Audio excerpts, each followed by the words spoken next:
এখন আমরা আছি গজনি টাওয়ারের। এখন আমরা টাওয়ারের উপরে উঠবো। এখন টাওয়ারে উঠতে জনপ্রতি 20 টাকা করে দিতে হলো। জনপ্রতি 20 টাকা করে দিয়ে টাওয়ারে উঠে যাচ্ছি।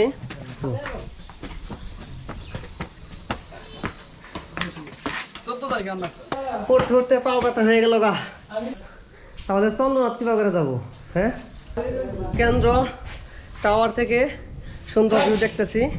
আর এখন আপনাদের দেখাই।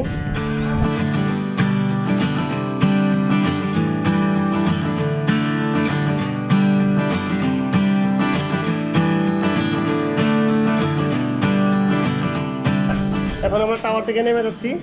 আর নেমে গিয়ে দেখি আর কত সুন্দর সুন্দর জায়গা আছে, সেগুলো এখন দেখবো। চলে, আমরা চলে আসলাম মা ভিলেজ, সুন্দর একটি দর্শনীয় স্থান দেখতে।